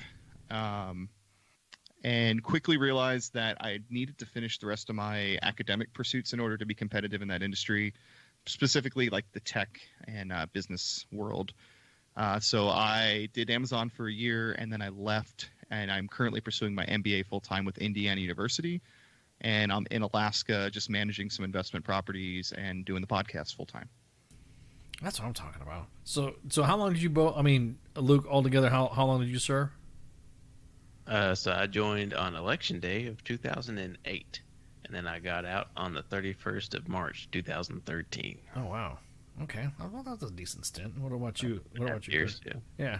What about you, Curtis? How long did you stay in? Pretty much 8 years to the date. I was able to get my warrant officer packet in the year after we came back from Afghanistan. So I was a 2-year infantryman, and then I was off to the races flying. And then I got out at the end. Awesome. That's awesome. Okay, so let's go back. Let's go back deep dive into the podcast. So you were talking about, you had some goals and stuff like that you had for the podcast. So the goal was, from what I've seen in some of your literature, is present an earnest, honest, and complete representation of veterans' combat experiences in Panjwai and You said Spirwangar, is that what it was? Yes. Yeah. Okay. Now, you suggested in your page that your conversations will undoubtedly bring criticism of command instructors. Is there any criticism? In the normal course of the interviews, it's come up. So, I'm trying to think of a good. We weren't a big fan of our organic battalion commander, and we've done a very hard time hiding that. Because as you mentioned, we were detached from our organic command. We were attached to a different command, and that creates a lot of issues. So that's probably one thing that's come up, but I don't think we're too hard on him. We've never like set out to intentionally, attack or dissolve or deconstruct any kind of command structure, but we've allowed whatever has organically come up in conversation to be hints and little tidbits into the overarching themes that are pretty much consistent across any command. There's people, there's personalities, there's things that that present themselves that are a general rule of thumb no matter what kind of command structure you're in. It's just that those things have come up, and instead of trying to glass them over and pretend otherwise, or to try to soften the blow, we just kind of let it be there without making it the focus. Right. Now I hear you. 'Cause it's almost like you're just doing TTPs when you're on a deployment or a CTC rotation, and then just things that fucking happen. Has nothing to do with a commander or something. Well, sometimes it does, but they're just things that happen within the machine, I guess you would say. And I've got a good anecdote for it. I mean, a good example of how it comes up. We had an issue on our deployment where we ran out of 40 millimeter grenades because we were shooting dozens per patrol, and our organic command was responsible for our ammunition resupply, and they didn't believe us. They refused to give us more 40 millimeter because they didn't think we really needed it and that we weren't shooting it that much. And that ended when now 4-star General Abrams, then he was a 2-star, when he visited our base and he asked us what we needed, and we said we need 40 millimeter and we need milk. And the next day a Black Hawk showed up with 40 millimeter and milk. Yeah. Milk? What? Okay, so there's always a joke about doing a milk run, but that was a legit milk run. What happened with the milk? What's the story behind that? We hadn't had any in a while, and you know when you're in an AO, you visit other people's bases, and we saw that they had milk, so we're like, why don't we have milk? Yeah. And when you're sitting in the DFAC and a 2-star general is asking you what you want, something is going to be food for sure. Yeah, and you something we ask for milk. The inevitable response from some smart ass E3 is going to be like, well, we need milk. I can just say that you need what? You're not talking about ammo. You're not talking about better guidance. You're not talking about I need some milk, sir. What was his Mike? Yeah, 40 Mike. What was his reaction when you said that? What was he was like? What? His adjutant took some notes. That was it. And then the next day a Black Hawk showed up. Yeah. That's funny as hell. You guys need some milk. Exec cause says that. Yeah, we'll receive your request for milk. Best we could do is 2 cows. Cool. You guys can just start milking them. Almost like that Pawn Star. You know how Rick goes, best I could do. Best I gotta do is 2 cows. Oh man, that's hilarious. Now, of course, with the 40 millimeter stuff, that how was that because they were just not listening? I mean, I know that. I mean, we're not here to bash anybody, but was it something that's supply chain? What was it? Yeah, I'm not 100% sure. I know, as I kind of inferred, when you're detached from your organic unit and you're attached to another one, you don't have like a real dad. I think just requests like that kind of, oh well, they're over there and 1, 2, 3 is going to take care of them. Right. Like, well, we need our own stuff. We don't want to give anything up. Everyone's always resource hoarding on deployment. I don't know. I don't have a good answer for that one. No, yeah, I mean, I can also suspect that their mission was just a little bit. It wasn't as kinetic as ours, and I just don't think that they could imagine that we were dumping that much 40 Mike out in Panjwai. And they're calling bullshit on you, is what it was in a roundabout way. yeah, perhaps. But little did they know we actually needed it, much like we needed the milk. I feel like we needed the 40 millimeter, but we wanted the milk. Yeah, that's good. That's a good way of putting it. There you go. There's not too many commanders though that would actually listen to you anyways. They would be like, you know what I mean? The fact that you got the milk and the 40 Mike was like bonus if you look at it, with that type of optimism. Well, and I'll take this chance to give a shout out to General Abrams. He took care of us. When he took over as RC South commander, there was only 2 battalions from 3rd ID in the entire country. One was attached to Special Forces doing the VSP mission, and then there was our battalion. And half of our battalion was at CAF doing counter IDF response missions. And then you had us and our sister company attached to 123 actually like getting into some serious gunfights. And so like we were kind of like the twinkle of his eye, because we were the 3rd ID units at the time getting into it. Yeah, so he visited us a bunch. He was the commanding general for 3rd ID before he came to take right. over. I was about to say he's dog-faced soldier, man. He, you know what I mean? I'm not saying he's like, biased, but he's dog-faced soldier. I mean, come on, he's rocking the Martin. He's a like you said, he's a former commander of 3rd ID. I think that right there, that anecdote. See, that's stories you don't hear about generals, though. You know what I mean? You don't hear this stuff. You don't hear about. You always hear generals yelling at somebody in a brief. You never hear. You always hear stories about generals yelling at somebody for not using the right font, or on a PowerPoint slide or something like that. Is that Calibri? Exactly. What did I tell you? It's not New Times Roman, dude. It's not. I think he's blind. It's Arial. You know what I mean? It's just. but I just think that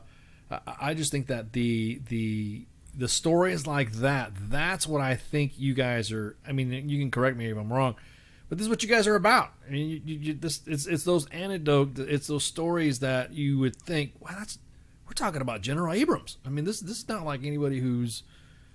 It's General freaking Abrams brought you milk. Yep. I mean, I think it's pretty cool. I think stuff like that is awesome. And that's definitely the focus. We from the beginning we're like, we don't just want to tell war stories. There's plenty of people out there telling war stories, right? And you can't get 2-3 veterans on a call and war stories not happen. But we're trying to like extract the human element, of course. So what did it feel like? What was it like? What does it mean to you today? How do you process it? I mean, a lot of our guys were shot, wounded. This week's guest, Alex Berner, he talks about losing his first guy. These are deeply powerful moments. Yeah, no, exactly. And we're not trying to like throw people into a post-traumatic episode or anything, but we want listeners who weren't there to understand what these guys went through. And it wasn't just gunfights every day. It was the IED threat. It was the thought that, hey, every step outside the wire, there might be an IED there. You're walking behind a guy with a mine hound. EOD's out on every patrol. I mean, it's just trying to capture that fear, but the courage of the guys that just kept doing it and just shut up and put that heavy backpack on and walked. Yeah. Did you have any experience, Luke, with working with EOD guys too on the ground while you were there? Yeah, man, we got lucky, honestly. I mean, we had a couple of rounds with the EOD teams that weren't so great, but for the most part, all the EOD guys we inherited were really good. And unlike my deployment to Iraq, for example, where it was you go out, you get a suspected IED, you call EOD, you wait for 3 hours, they show up and exploit it. Our guys were throwing their backpacks on plus some and humping the gear with us. And it was a small team, and they were getting spread across an entire company. So, we were on patrols, getting in gunfights, and, when it came down to actually having to sling lead, they'd step right up and do it. But when it came down to the EOD side of the mission, which was much more important in Panjwai than actually shooting a gun, they were meticulous and exacting and experts, man. We got very fortunate. Well, it's almost like I was talking with some friends earlier this morning, not really, talking to them, but corresponding back and forth about how always fighting your previous war, and it seemed like you just mentioned it, Luke. It's like when you think it's an IED, you call, you wait an hour or so, but these guys were like with you, so there was no on-call wait. You know what I mean? Did they? Yeah, I mean, sorry, go ahead. No, go ahead. I cut you off. Go ahead. I was going to say, I mean, we had to relearn that ourselves when we started that deployment, calling in IEDs. But you go on a patrol and you hit 10 or 15, you can't call them all in. So Right. You start having to make different choices. You just different route selection. You avoid them. You blow them in place. You do all these kinds of things. We can't call EOD out on every single mission. But but you're absolutely right. You're always fighting the previous war, and especially as a mechanized unit, it took us probably 2-3 months to learn how to do the counter IED fight in southern Afghanistan, which is very different. Oh yeah, no doubt. Now, dealing with the populace, I'm a retired PSYOP guy. So, what's the how was your engagements and your key leader engagements with the populace? So we, as you know, I was an E4. Curtis was what were you, Curtis, an E3? Yeah, I was an E3. Yeah. So honestly, we don't have a whole lot of insight into that. That's something you would have to field to a PL, you know. Which we did. Which we did on an episode of the podcast. Tune in, season 2, the upcoming. No, there's nothing wrong with that. No, it's because I mean, and that's what I'm saying. That's why I'm asking is because, you know, we had to have specific. You probably saw leaflets or handbills or posters or you heard radio broadcasts, and I was just curious. What was your reception to them too? Because you're another audience there with the Afghans, and so I was just kind of curious. How was it? How did you receive it? Did you feel any tension from the villagers there? Did you feel anything? Did you feel safe basically from just the local populace? Were they able to cooperate with some of the, you know, just ask them a question or something like that? You know, there were maybe 2 villages where we felt like we had any kind of cooperation, and those were literally ones right outside our gate. Yeah. The thing with Panjwai is where the Taliban started. That's where Mullah Omar and his gang of crooks banded together and killed a warlord who had been abusing his wives and children. Right. And I'm paraphrasing. That's generally what happened, but it was in Panjwai. So we never really got to do these great hearts and mind missions, build roads and build wells and send the kids back to school. You know, this was like really, really, really, really rural areas, and they're very, very, deep Pashto roots. You know, we could go into a village and talk to these guys, but as soon as we left, the Taliban was right behind us. So, the best we could hope for is that when we went into a town and they told us where the Taliban was setting up the ambush, and they weren't lying to us, that was about as friendly as we got. Yeah. No. I'm just kind of curious because I know some of the things, you know, when you go out and patrol, I'm pretty sure your leadership got kind of like some sort of, hey, okay, here's what the environment is right now, or here's how they're feeling, but that was just curiosity out of that one. You said you're gonna have a PAO come on that was there? No, PL. Oh, PL. I thought you said PAO. I was like, oh, what the hell are you gonna ask a PAO? Bringing PAO, damn PAOs. So when you guys were there, you said you had somebody, a guest coming on that he lost an individual from there, right? Yeah. So that's this week's episode with Sergeant Alex Berner, and he talks about the day that our company lost Corporal Bryant Luxmore, which was June 10th, 2012. And Alex was the medic with 3rd Platoon, the platoon to which Corporal Luxmore belonged. He talked about that day. And how many individuals were lost during that time? We lost 5. Hang on, I'm gonna pull your page up here. That's got your hero stuff on there. You got Christopher Roybal. So a lot of those are fan submitted as well. So those aren't necessarily just during our time period. For example, Chris Roybal was actually killed in the Las Vegas shooting. Okay. So yeah, he was a dog handler that was attached to us. Chris actually saved my life in my first firefight, so got a special connection with him. Sergeant Swindle, which was just up there, he was one of ours. He was also in 3rd Platoon, and he was killed just outside Sperwangar as well. Navarro was in 1st and 23rd Infantry, which was the battalion that we were attached to. He was killed on a dismounted patrol, probably about 10 kilometers west of us at the same time that we were there. Sergeant Lilly and Specialist Pinnock were 2 combat engineers that were attached to our platoon for a clearing operation, and they were killed when a IED that they were interrogating went off. We lost Specialist Pinnock that day, and Sergeant Lilly died a couple days later. And Luxmore. That was one of our organic soldiers that we lost, our first, and he was killed on June 10th, 2012. He was the minesweeper He was at the front of the patrol, and combat happens. Yeah. No, I gotcha. He was hit, and we lost him that day. And then Brazos. Brazos was our 5th. He was a military working dog handler that was attached to our 3rd platoon element on a clearing operation through the Horn of Panjwai, and he was unfortunately lost to us by a small arms fire. And then Attack Sergeant William Jefferson, Air Force. He was here. Wasn't he here like TACP or something like that? He was not with us. He was with a previous unit. And Staff Sergeant William O'Neill. He was also with a previous unit.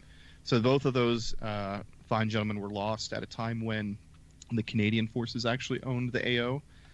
So I don't know the full story, their full story. Their information was sent to us by one of their brothers. Gotcha. And asked us to share it. So these were all just the individuals that were lost during the whole time that it was open, right? That base was occupied. It's some of them. It's definitely not all of them. Right. Yeah. No, I'm sorry, I didn't mean to cut you off. What would you say, Luke? No, I was just reflecting what Curtis said there. Yeah, it's just a handful of folks. I mean, we've basically provided an open platform to memorialize these individuals that have died in Panjwai, but it's just a trickling. There's a lot more names that need to be on that page that we just don't know. Yeah, no, I hear you. Fans, if you know anybody who was deployed in that area, just make sure you drop it to the inbox at U.S. Army WTF Moments and say, hey, I heard this on the show, or WTF Nation Radio, or hit contact at WTFNationRadio.com. Real quick, so what's the future? What's the both of you can speak up on this. What's next? I mean, you guys got the Facebook page going. You guys got the page going. Are you guys going to do any LPDs or any tours or something like that? So the big next focus for us is the book. We working on a manuscript right now. It's kind of coming together. We're hoping to start farming it out here soon. But we're also going to continue the podcast. We'll be wrapping up season 2, the recordings of season 2, but season 2, the episodes are actually dropping right now. Awesome. And then we're looking at a season 3 where we'll kind of go full circle. We'll bring it back to a little bit more tighter focus on the guys that we were there on the ground with, and bring this circle to a nice little close, and then get the book out there and just see what happens. No, I hear you. And that book, who are you guys going through? Are you guys going through your own different? I mean, because I know getting a book is like freaking a pain in the ass to do. Mm-hmm. To be determined. Yeah. Yeah, really. So you guys don't have any timeline on when that's going to be published?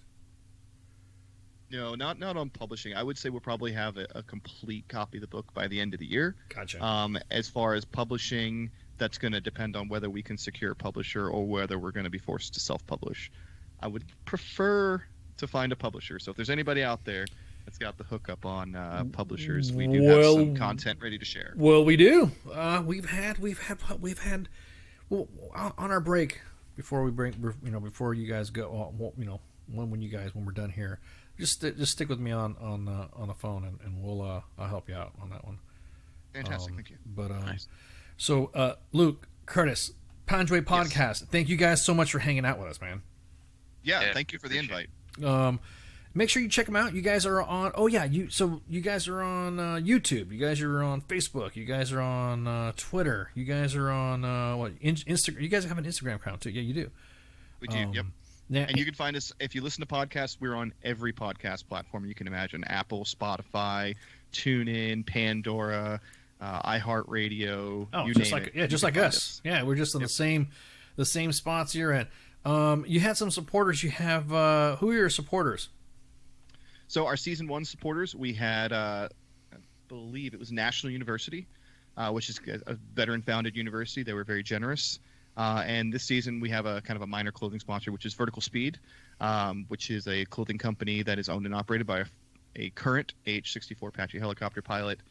But who I really want to say our supporters are is our community. We started this thing with a crowdsourcing campaign. We are completely 99% funded by our listeners and by our unit and our friends and family. So we can't do what we do without their support. So want to make sure I thank them. Awesome. I hear you. And the last question is, what's up with the goose stuff? Luke, what's up with the goose? Well, the goose was a game-changing weapons platform for our fight in Panjwai. We got it about 3 months into deployment, and it pretty much changed the amount of violence we were allowed to bring upon the enemy instantaneously, and it squashed a lot of firefights that would have been longer. So it's an affectionate object for us. That's awesome. Luke was a goose dog gunner. I was about to say. So you looks like the way you were just talking about it. Just like I could tell you're probably handling the goose a lot. Very fortunate. There's some. I know some goose gunners that are like, woo, man, you're like friggin', I mean, you got another weapon, right? No, I got the goose, Yeah, the goose is the first answer, and I was very fortunate. I got to lob some goose eggs in Panjwai. Nice.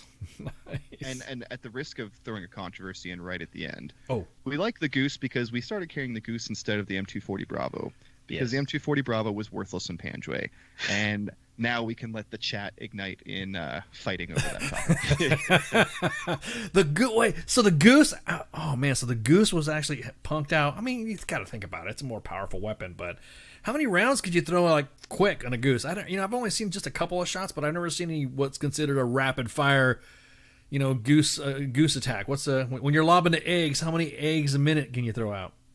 Well, it's not really. You only need one. Usually, just. As far as rounds on target between the M4s, the 40 mic, and the saws, we had it covered. We didn't need the 240 out there. The goose was the finisher. It came in and kind of knocked the thing out of commission, and that wrapped it up. That's so fucking awesome. I'm gonna be like, what the fuck are you talking about? It's a very controversial opinion. We found out by accident. About it. Yeah. There are some very passionate aficionados of the M240 Bravo. Yeah, because they're probably right in 99% of environments. Right. In Panjwai, they're wrong. They feel like they're animal mother or something like that, like you're offending them or some shit like that. That's a 240 gunner's god is animal mother from Full Metal Jacket. Yeah, definitely. And they're like, yeah, I hear it. It's just like, I don't know. I just like the way a goose fires. I just like the way it, you're right. It handles some shit. But anyways, Luke, Curtis, Panjwai Podcast. Thanks again, guys, for hanging out. And you're always welcome to come back again. Stay on the line, and we'll chat the book stuff. But other than that, thank you guys for hanging out.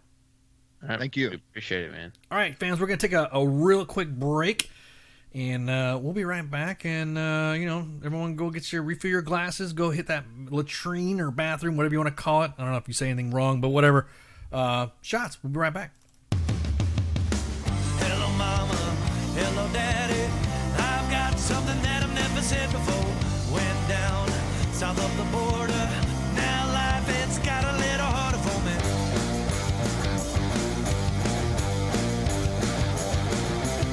I fell in love with some girl. She told me that she was gonna rock my world. Now I'm stuck here with no money. Don't that just sound a little funny for you?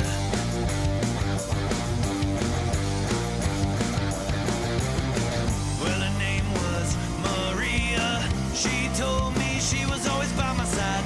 Went home one evening. She was with another man. He tried to run and hide. I pulled out my 45. I told them that I was gonna take their life. Now I'm stuck here on the run. I don't know the animal I have become, so won't you save me? Save me! Won't you save me? Save me! Won't you save me? Save me! Won't you please put me out of my little misery?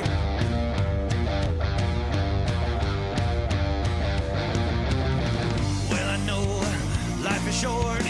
Mom, you know I always try to do my best. Should've listened when you told me I wouldn't be caught in this mess. Gotta go now, Dad, I'm sorry.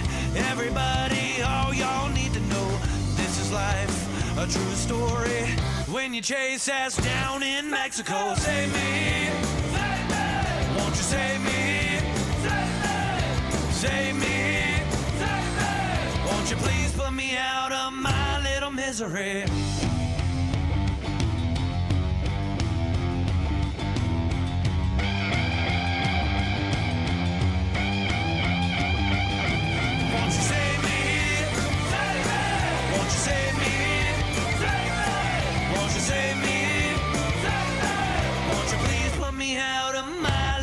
misery.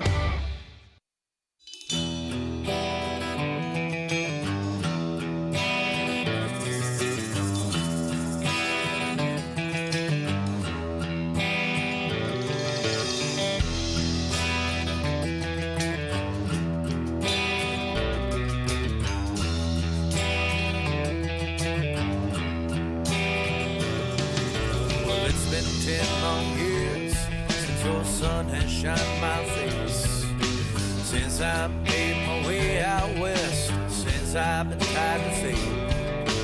Here don't hold a candle to that home I left behind. I need that southern comfort to ease my troubled mind.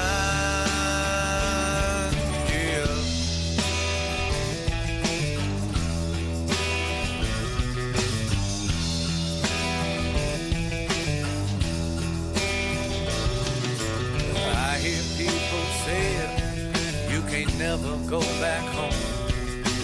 I don't think they've ever lived this life I've come to know. But this'll be my resting place, no matter where I roam. So if I die before I get there, won't you send my body home? So take me back, baby, where the child in me lives and breathes. Take me back. Take me back, mama, way out past New Orleans, where it's dark at night except the pale moonlight. This one plays a perfect scene. So take me back, mama, way out past New Orleans.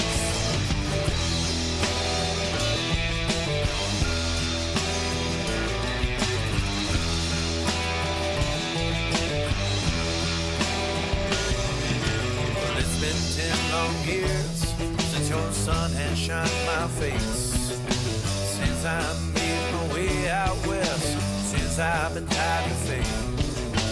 Here don't hold a candle to that home I left behind. I need that southern comfort to ease my worried mind. So take me back, baby, where the child in me lives and breathes. Take me back, mama, way out past New Orleans, where it's dark at night except the pale moonlight. The swan plays a perfect scene. So take me back, honey, way out past New Orleans.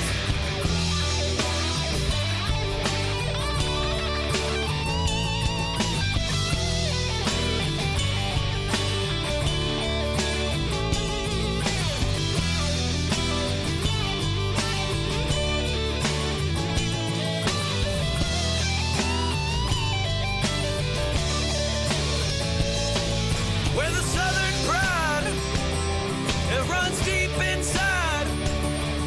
So don't you tread on me, motherfucker. Take me back, baby, where the child in me lives and breathes. Take me back, mama, way out past New Orleans, where it's dark at night except the pale moonlight. Swan plays a perfect scene. So take me back, honey, way out past New Orleans.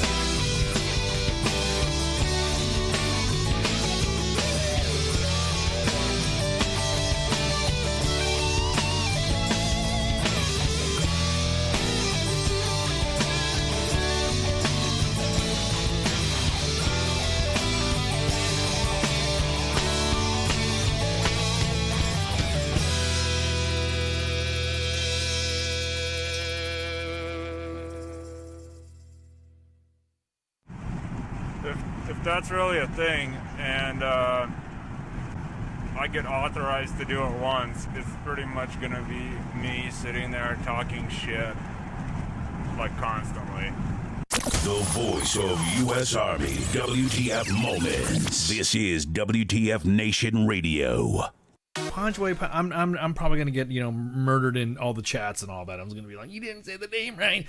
But again, Curtis Grace and Luke Coffey from the Panjwai Podcast. Thank you guys for hanging out, and looking forward to seeing what the book is gonna be like. I like writing, flipping papers and pages and stuff like that. That's just shit that I'm talking about. So tomorrow we're going to have Rodney Henry. We were talking about already how COVID affected the Fred Calloway VFW post of 6770. Well, he's going to come on tomorrow for Friday Night Freedom with Kaz and Pookie to discuss what they're doing for their Freedom Fest and how COVID has affected last year's. And let's see, that's it for that one, right? And then I'm traveling to Bragg, and I'll be with the Extra Duty podcast, and then Kaz on Saturday will be with the Veteran Trash Talk podcast at 1400. So we will both be literally podcasting. Kaz will be on air. You'll see his face. However, he's doing it. Yeah, exactly. Yeah, but you won't be seeing my face with the kids. You'll only hear my voice, because tonight this is Spanky's last sergeant's time before we go on vacation. And then, it is. Then okay, later, y'all. And then on Monday is Darian Lay, country music singer. She's going to be coming on, fan of the station, and she's already on the country music television's charts, and she's been already posting her videos and stuff like that. We're going to be able to see her vids and all that. But she's going to be coming on to talk about her latest single, 10,000 Miles, and which tells the tale of military households and loved ones across the nation derived from her own experience. And then on Tuesday, for Pop Culture Warrior, film director Kurt Matila, I don't want to mess his name up. He's coming on to talk about his latest film, A Stuntman, and it's Kurt's documentary feature that it's executive produced by Dwayne Johnson and Danny by The Rock. The Rock. That's what I'm talking about. Depicts the harrowing story of stuntman Eddie Brown as he attempts to recreate the infamous Snake River Canyon jump that ended the career of his childhood hero, Evel Knievel. Won an audience award at the Los Angeles Film Festival and is set for wide release. And dude, I just think that's freaking, dude, The Rock. We got stuff. We're doing things with The Rock. I can't wait. I know. And then after I do my show on Monday, that's when me and Spanky are going on vacation. WTF Nation Radio is going to be hitting the road. And you'll be seeing pictures, and you'll be seeing, what was that, pictures, real quick videos. What were we doing again? We were doing some videos and pictures and hanging out. There'll be some Centers of Excellence discussions and films. And that'll be pretty cool, man. We're doing whatever we want. We do what we want. And then I think the tour will end in either... what was it? Kansas, Colorado, or Texas? Either or in those states that we're, like I say, we do what we want. We might be exactly. Yeah. Stay tuned. Stay tuned. You might be seeing those locales get lit up with all WTF Nation stuff. I'm excited, man. I've been needing a fucking break forever, dude. I mean, this is like you've been needing a break forever too. We've just been sergeanting too much. I know. It's summertime. Yeah. I need to get my hot girl summer. I need my hot mom summer on. I'm all ready for West Coast pimp style. Wild West pimp style is what my friends say. I'm going to go visit, do some shooting and stuff. I can't wait. I'm excited, man. Go West. He said I should come to count. The minivan is packed full of snacks. Yeah, we were just discussing about packing. And Spanky showed me her... my layout. Her layout. Let's say she was showing me, hey, look, shouts off your time off. Unfortunately, recruiting never ends. Yeah, thanks, man. No, but you'll be seeing me. I might swing by the Recruiter Times headquarters. But Spanky had asked me, would I packed yet, or have I packed anything? I'm like, well, and then I felt like kind of bad because being the ops sergeant major that she is and S3 NCO that she is, she showed me her layout of stuff. I'm like, okay, now I feel fucking like I'm really behind that. I'm flat decking like crazy. Just totally behind the power curve when she said, I was like, but anyways, so I'm excited. I can't wait. I am too. I need the breather. I fucking, you again, this is like I said, so tonight, and then you'll see me on the, with the kids with the extra duty stuff, and then Monday, and then you won't hear from me. Well, you will hear from me, but like sporadically, and you might see some pictures, or I just might be showing up to your installation front door at an LPD, and people are going to be like, oh my God, why are you here? I'm going to be making fun of centers. He has a face. He has a face. Centers of brag. So, anyways, at any rate, so SRP better be complete before rollout. always. Exactly. So with that, thank you guys for hanging out, and of course, thank you for our guests that came to shoot the shit.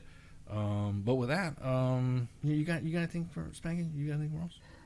No, shots and sweet dreams. I'll see y'all when I see y'all. All right. So, yep. All right, Spanky. Well, and keep packing, and then, like I said, we'll talk. We'll talk. We'll converse later. We'll talk offline. We'll talk offline. All right. Y'all have a good night. See ya. Hey, this is SEAC retired John Wayne Troxel. You're listening to WTF Nation Radio, the station of choice for all of the badass MFers on the planet. The voice of U.S. Army, WTF Moments. This is WTF Nation Radio.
Intergalactic horse, and we'll ride into the sun, yes, into the sun, where we'll take the day by planting a flag right there at its source.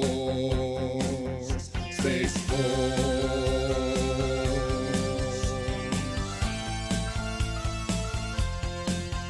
Now they say that they've discovered life up there on Mars, so let's blow it all to hell and then claim it for ours. We'll paint the moon red, white, and blue for no other reason than we wanted to. Oh, Jupiter, imagine what you could become. A stupid, pointless planet turned into a giant gun. And Russia, so sorry, have to burst your bubble. Be a good sport, now sit back, relax, and watch us through the Hubble as we celebrate the greatness of the United Planet America.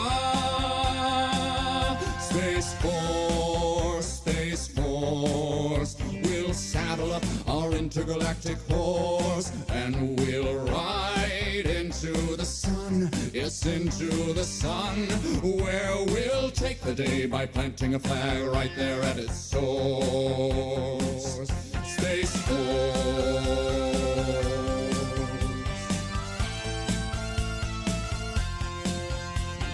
We'll go to infinity and beyond, beyond. You'll hear all manly voices singing Space Force strong. Though critics say sound doesn't travel in space, to which we reply sound will do as we say. Oh, Captain Kirk, your achievements, though notable and fine, as far as we're concerned, this is Deep Space Mine. And big fans, but Lord Vader, step away from the lightsaber. There can only be one, of course. Space Force.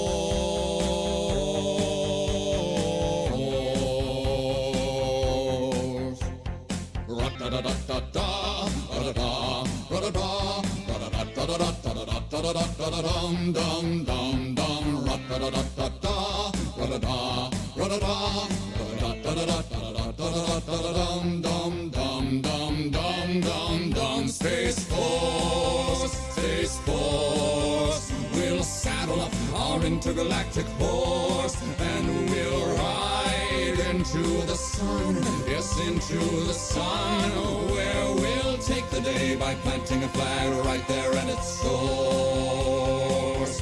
Space Force.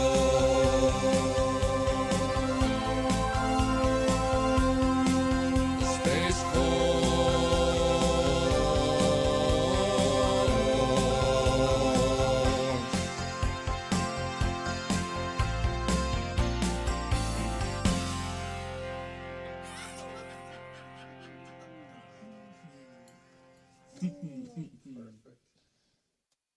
Everything stated on WTF Nation Radio is to be considered the opinion of the person that stated it, and not an official representation of WTF Nation Radio or U.S. Army WTF Moments. Price does not include tax, title, or license. Some assembly required. Each item sold separately. Batteries not included. Objects in mirror are closer than they appear. If conditions persist, contact a physician. Individual results may vary. Keep out of the reach of children. Avoid prolonged exposure to direct sunlight. Keep in a cool, dark place. And please enjoy the show. Shots.